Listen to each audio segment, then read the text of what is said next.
Hello అండి, నా పేరు సురేష్ అండి. లాస్ట్ వీడియోలో మీకు హెచ్టిఎంఎల్ యొక్క ఇంపార్టెన్స్, అలాగే హెచ్టిఎంఎల్ యొక్క బేసిక్ స్ట్రక్చర్ ఎలా ఉంటుందనే విషయాన్ని ఎక్స్ప్లెయిన్ చేశానండి. ఈ వీడియోలో మీకు హెచ్టిఎంఎల్ యొక్క ఎలిమెంట్స్, వాటి గురించి అవి ఎలా పనిచేస్తాయి, మనకి ఎలా ఉపయోగపడతాయి అన్న విషయాన్ని ఎక్స్ప్లెయిన్ చేస్తానండి. సో అయితే నేను ఏం చేశానంటే అండి, కొన్ని పాయింట్స్ టాపిక్స్ కింద తీసుకున్నానండి. సో ఫస్ట్ మనకి హెడ్డింగ్స్ గురించి, అలాగే టెక్స్ట్ ఎలిమెంట్స్ గురించి ఎక్స్ప్లెయిన్ చేస్తాను. దాని తర్వాత లింక్స్ గురించి, లిస్ట్ గురించి, ఇమేజెస్ గురించి, table. So one by one వద్దామండి. సో ఫస్ట్ మీకు హెడ్డింగ్స్ అండ్ టెక్స్ట్ ఎలిమెంట్స్ గురించి ఎక్స్ప్లెయిన్ చేస్తానండి. ఓకే, లాస్ట్ వీడియోలో ఏ ఫైల్ అయితే యూస్ చేసామో ఆ ఫైల్లోనే మనం ఇప్పుడు హెడ్డింగ్స్ అండ్ టెక్స్ట్ అలైన్మెంట్స్ గురించి తెలుసుకుందామండి. ఓకే, సో హెడ్డింగ్స్ గురించి మీకు ఆల్రెడీ చెప్పాను. H1, H2, H3 ఉంటాయని, అలాగే H4, H5, H6 వరకు ఉంటాయండి. H3 H4 ఎలా ఉంటుంది, H5 ఎలా ఉంటుంది, H6 ఉంటుందని మీ ఎండ్ నుంచి టెస్ట్ చేసుకోండి ఒకసారి. సో మీకు జస్ట్ ఆ ఫాంట్ సైజ్ ఏదైతే ఉందో తగ్గుతూ వస్తుంటుంది అనమాట. ఓకే, సో ఇప్పుడు ఇంకా పీ ట్యాగ్ గురించి కూడా మీకు ఎక్స్ప్లెయిన్ చేశాను. సో పీ ట్యాగ్ గురించి ఇంకొంచెం డీటెయిల్గా ఎక్స్ప్లెయిన్ చేస్తానండి. ఎందుకంటే ఇక్కడ పారాగ్రాఫ్ ఏమీ లేదు, ఓన్లీ నేమ్ మాత్రమే ఇచ్చాం మనం. సో పారాగ్రాఫ్ ఏదైనా తీసుకుందామండి. ఓకే, సో పారాగ్రాఫ్ తీసుకోవడం కోసం నేను ఏం చేస్తానంటే బ్రౌజర్లోకి వెళ్ళి, ఓకే, సో ఏదైనా ఒక టెక్స్ట్ని కాపీ చేసుకుందాం. సో ఇందులో ఒక టెక్స్ట్ ఉందా, ఇక్కడ టెక్స్ట్ లేదు. సో ఇందులోనే ఏదో ఒక టెక్స్ట్ ఉంటుంది కదండి. ఓకే, డాక్స్లోకి వెళ్దాం. టెక్స్ట్ లేదు. ఓకే, ఒక పని చేద్దామండి. ఒక శాంపిల్ కంటెంట్స్ అని HTMLలో శాంపిల్ కంటెంట్స్ ఉంటాయి, డమ్మీ కంటెంట్స్. ఓకే, అవి తీసుకుందాం.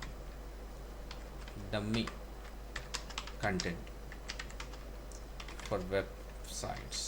ఓకే, సో ఇలా టైప్ చేస్తారనుకో, ఇదిగోండి డమ్మీ కంటెంట్స్.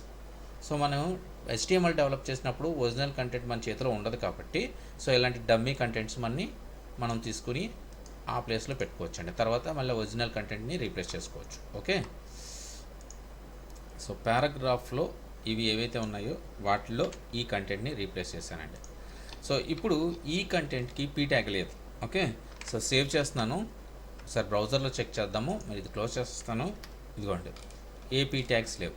చూసారండి, డైరెక్ట్గా అంటే ఒక పారాగ్రాఫ్ కింద వచ్చేసింది. మనం ఎంత కంటెంట్ ఇచ్చామో అంత కంటెంట్ ఒక పారాగ్రాఫ్ కింద వచ్చింది, కానీ అవి 3 పారాగ్రాఫ్స్.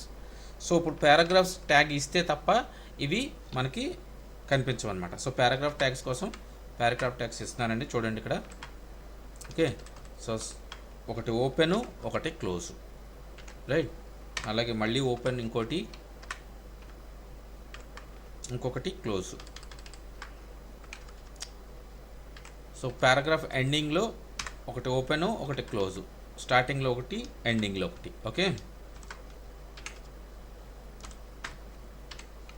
సో సేవ్ చేస్తున్నానండి. ఇక్కడ 2 పీలు ఉన్నాయి, తీసేయాలి. సో ఒక ఓపెన్ ఉంటే ఒక క్లోజ్ ఉంటుంది, ప్రతిదానికి ఒక ఓపెన్ ఉంటే ఒక క్లోజ్ ఉంటుంది, అది గుర్తుపెట్టుకోండి. ఓకే, సో బ్రౌజర్లోకి వెళ్ళాను, రీఫ్రెష్ చేశాను. కొంచెం కంటెంట్ చిన్నగా చేద్దాం, మరి పెద్దగా ఉంది, సో మనకు కనిపించట్లేదు. ఇదిగోండి, 3 పారాగ్రాఫ్స్ అయితే వచ్చేసినాయి మనకి. 1, 2, 3. సో పీ ట్యాగ్ యూజ్ చేయడం వల్ల మనం కంటెంట్ని అలా పారాగ్రాఫ్స్ కింద డివైడ్ చేయొచ్చు అనమాట అండి. ఓకే, తర్వాత ఈ పారాగ్రాఫ్లోనే ఎక్కడైనా మనం ఒక కంటెంట్ని బోల్డ్ చేయాలనుకోండి. ఫర్ ఎగ్జాంపుల్ ఈ డిజైనర్ ప్లాన్ అని ఉంది. సో దీన్ని మాత్రమే మనం బోల్డ్ చేయాలనుకుంటున్నాం. సో అలాంటప్పుడు ఇక్కడ ఏం చేయాలంటే అండి, చూడండి ఇక్కడ బి స్టార్టింగ్ ఇచ్చి ఎక్కడ దాకా అయితే మనకి బోల్డ్ అవ్వాలి అనుకుంటున్నామో, డిజైనర్ ప్లాన్ వరకు అవ్వాలనుకోండి, అక్కడ ఎండ్ ట్యాగ్ ఇవ్వాలి. సో సేవ్ చేసి ఒకసారి చెక్ చేసుకోండి. అదిగోండి, డిజైనర్ ప్లాన్ అనేది హైలైట్ అయిపోయింది. చూసారా? సో అలాగా ఏ కంటెంట్ అయితే మనం బోల్డ్ చేయాలనుకుంటున్నామో ఆ కంటెంట్ని ఎక్కడి నుంచి ఎక్కడ వరకు చేయాలనుకుంటున్నామో అక్కడి నుంచి ఓపెన్ ట్యాగ్, ఎండ్ ట్యాగ్ ఇస్తే బోల్డ్ అయిపోతుంది. సో అలాగే ఇటాలిక్ ట్యాగ్, సో ఇటాలిక్ చేయాలనుకుంటున్నాం మనం. ఓకే, అయితే ఇక్కడి నుంచి ఇక్కడ దాకా ఇటాలిక్ చేయాలనుకోండి. For example so I tag, italic అంటే ఐ, మీరు ఈజీగా మనం ఐడెంటిఫై చేయొచ్చండి. బోల్డ్ అంటే బోల్డ్ అంటే బీ ట్యాగు, ఇటాలిక్ అంటే ఐ ట్యాగు, హెడ్డింగ్ అంటే హెచ్ ట్యాగు, ఓకే, పారాగ్రాఫ్ అంటే పీ ట్యాగు. సో ఈజీగా ఐడెంటిఫై చేయొచ్చు, అంత కష్టమేమి ఉండవు. సో మనం గుర్తుపెట్టుకోవడానికి కష్టపడాల్సిన అవసరం లేదు, ఈజీగా గుర్తుంటాయి మనకి. అదిగోండి, చూసారండి, వేర్ ద కంటెంట్ అనేది ఇటాలిక్లో మారిపోయింది. చూసారా? సో ఒకవేళ కానీ మీరు ఈ కంటెంట్ ఏదైతే ఉందో, బోల్డ్ ఏదైతే ఉందో దాన్ని ఇటాలిక్లోనూ చూడాలి, బోల్డ్లో చూడాలి అనుకుంటారు, రెండు చూడాలనుకుంటున్నారు మీరు. సో అలాంటప్పుడు దీన్ని ఇక్కడ ఐ ట్యాగ్ దీనిపైన ఇచ్చేసారనుకోండి. Okay, so I tag B tag రెండు ఇచ్చేస్తున్నాం మనం. సో మనకి ఆ కంటెంట్ ఏదైతే ఉంటుందో ఇటాలిక్లోను బోల్డ్లోను రెండిట్లోనూ కనిపిస్తుంది. చూడండి, బోల్డ్ ఇటాలిక్ రెండు వస్తుంది. సో అలా మారిపోతుంది అనమాట. సో ఇలాగా ఇటాలిక్ని బోల్డ్ని యూస్ చేయొచ్చు అనమాట ఒక పారాగ్రాఫ్లో. ఓకే, ఇవన్నీ టెక్స్ట్ ఎలిమెంట్స్ అండి. మనం హెడ్డింగ్స్ ఎలిమెంట్స్ చూసాము, ఇప్పుడు టెక్స్ట్ ఎలిమెంట్స్ చూస్తున్నాము. ఓకే, సో ఇటాలిక్ చూసాము, బోల్డ్ చూసాము, H1 ట్యాగ్ చూసాము, పారాగ్రాఫ్ చూసాము. ఇప్పుడు అండర్లైన్ చేయాలనుకుంటున్నాం. సేమ్ డిజైనర్ ప్లాన్ని అండర్లైన్ చేయాలనుకోండి. ఓకే, సో డిజైనర్ ప్లాన్కి అండర్లైన్కి సో యూ ట్యాగ్ స్టార్ట్ చేసుకుని మనం ఎక్కడ దాకా అయితే అండర్లైన్ చేయాలనుకుంటున్నామో ఆ చివరి వరకు యూ ట్యాగ్ ఎండ్ చేయాలి. సో ఓపెన్ ఉంటే క్లోజ్ ఉండాలి ఖచ్చితంగా. ఇదిగోండి చూసారండి, డిజైనర్ ప్లాన్ అనేది అండర్లైన్ వచ్చేస్తుంది. ఓకే, సో ఇప్పుడు ఈ డిజైనర్ ప్లాన్ కంటే ఈ వేర్ ద కంటెంట్ అనేది కొంచెం స్మాల్గా ఉండాలి అనుకోండి ఎగ్జాంపుల్గా. ఓకే, సో దానికి కూడా మనం ఒక కంటెంట్ ఉందండి. చూడండి, ఇక్కడ ఐ ట్యాగ్ తీసేస్తాను ఇక్కడ, రైట్. స్మాల్ అంటే మనకి ఉన్న దానికంటే కొంచెం చిన్నగా అనమాట. సో మనకు ఉన్న క్యారెక్టర్స్ ఏవైతే వాడుతున్నామో అవి ఒక ఫాంట్లో కనిపిస్తే ఇది ఒక్కటే ఇంకో ఫాంట్లో కనిపిస్తుంది. చూడండి, ది కంటెంట్ అనేది మాత్రమే చిన్నగా పెట్టాను నేను, మిగతా ఏం పెట్టలేదు. రైట్, సేవ్ చేశాను, సరే రీఫ్రెష్ చేద్దాం.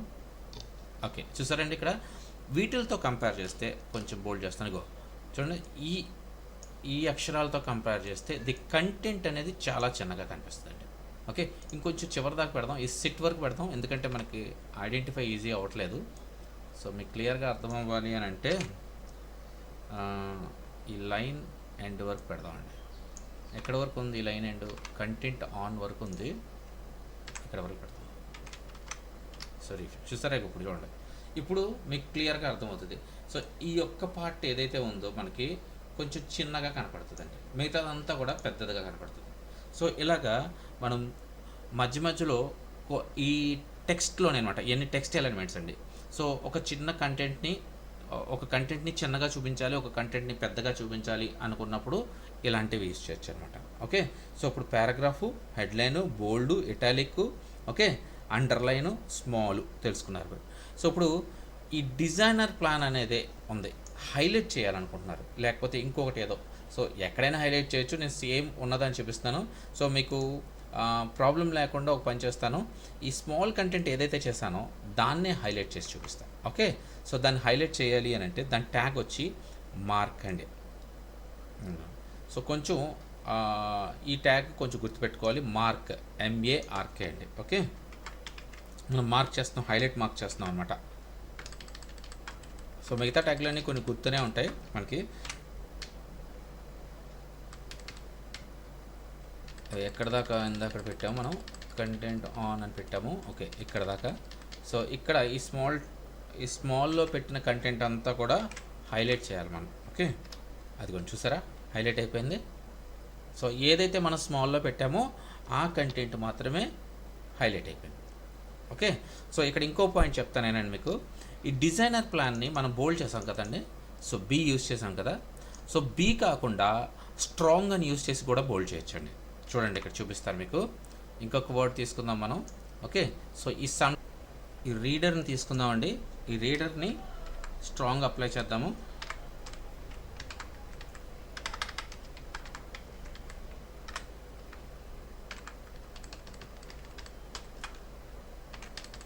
సో దీని వెనకాల పెట్టాలి మనం. సో ఎక్కడైతే మనకి స్ట్రాంగ్ కావాలో ఆ స్ట్రాంగ్ని అక్కడ వెనక ముందు పెట్టుకోవాలండి. Open tag, end tag. ఇంకా చూసారా, రీడర్ అనేది బోల్డ్ అయిపోయింది. ఓకే, సో అలాగే ఇటాలిక్ని కూడా EM అని ఇస్తే అది కూడా ఇటాలిక్ అవుతుందండి. అంటే ఐతో కూడా ఇటాలిక్ చేసుకోవచ్చు, EMతో కూడా చేసుకోవచ్చు. మీకు ఒక డౌట్ రావచ్చు, ఇలా రెండు ఎందుకు ఉన్నాయని. ఓకే, వీటి గురించి మీకు తర్వాత ఎక్స్ప్లెయిన్ చేస్తానండి. కానీ ఒకటి గుర్తుపెట్టుకోండి, ఐతో కూడా ఇటాలిక్ చేయొచ్చు, EMతో కూడా చేయొచ్చు. ఓకే, సో మేము ఇంకా డెప్త్లోకి వెళ్ళేసరికి ఆ EM ఎందుకు యూజ్ చేస్తాం మనం, ఆ స్ట్రాంగ్ ఎందుకు యూజ్ చేస్తాము అనే విషయాన్ని మీకు అర్థమవుతుందండి. ఓకే, సో ఇప్పుడు EM అనేది కూడా మీకు ఇక్కడ దీనికే పెట్టేస్తాను, ఇదే రీడర్కి. ఓకే, EM సో అది బోల్డ్లోనూ కనపడుతుంది, అలాగే ఇటాలిక్లోనూ కనిపించాలి. సేవ్. అదిగోండి చూసారా, 2 రకాలుగా కనపడుతుంది అనమాట. ఓకే, సో ఇప్పుడు మీకు అర్థమైంది కదండి. సో మనం ఇటాలిక్ని ఐతోనూ చేయొచ్చు, అలాగే ఈఎంతో చేయొచ్చు. బోల్డ్ని బీతో చేయొచ్చు, అలాగే స్ట్రాంగ్తో చేయొచ్చు. ఓకే, సో ఇప్పుడు ఇవి కాకుండా ఒక సబ్స్క్రిప్ట్ అని, సూపర్ స్క్రిప్ట్ అని ఇంకొక 2 ట్యాగ్స్ ఉన్నాయండి. Subscript and super script. So ఇవి ఎక్కడ యూస్ చేస్తారో, ఎలా యూస్ చేస్తారో అంటే, ఫర్ ఎగ్జాంపుల్ H2O అని ఉందనుకోండి, ఆ 2 మనకి కింద రావాలి, అంటే హెచ్ కింద ఉండాలి, అంతే కదండి. సో అలాంటప్పుడు సబ్స్క్రిప్ట్ వాడతారనమాట.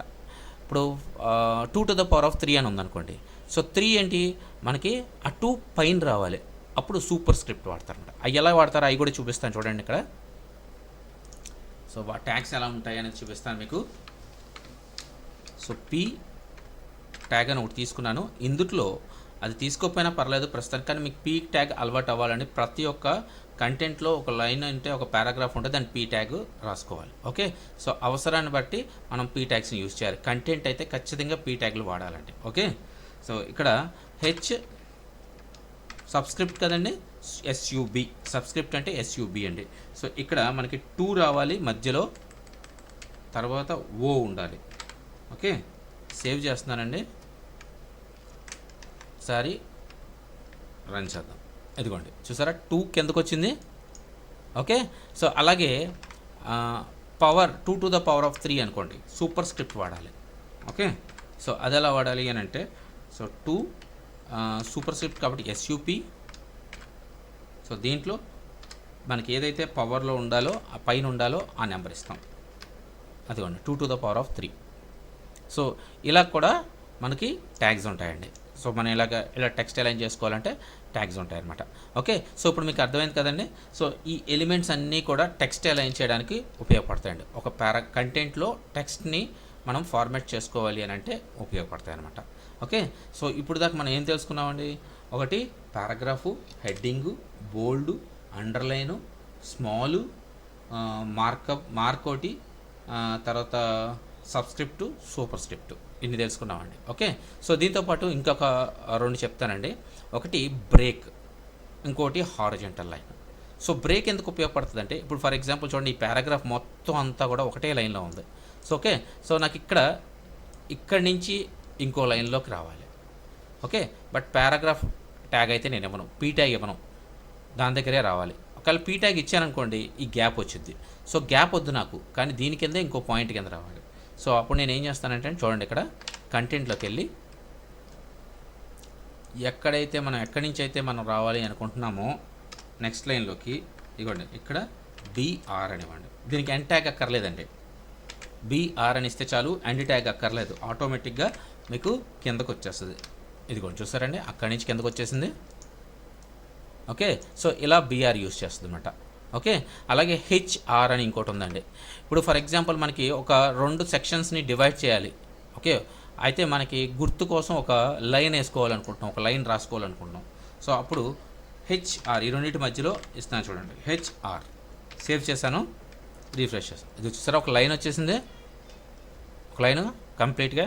సో అలాగా లైన్ కూడా డ్రా చేసుకోవచ్చు అనమాట, హెచ్ఆర్ అని యూజ్ చేసి. ఓకే, సో ఇప్పుడు నేను చెప్పిన టెక్స్ట్ అలైన్మెంట్కి ఉపయోగపడే ఎలిమెంట్స్ ఏవైతే ఉన్నాయో అవన్నీ కూడా ఒకసారి మీ తరపు నుంచి కూడా ప్రాక్టీస్ చేయండి. సో ప్రాక్టీస్ చేస్తే వస్తుందండి, ప్రాక్టీస్ చేయకుండా మనకి రాదు. ఓకే, సో వెరీ బిగినర్స్కి చాలా ఉపయోగపడుతుందండి. వెబ్ డెవలపర్స్ అవ్వాలి అనుకుంటే ఈ సిరీస్ మాత్రం బాగా ఉపయోగపడుతుంది.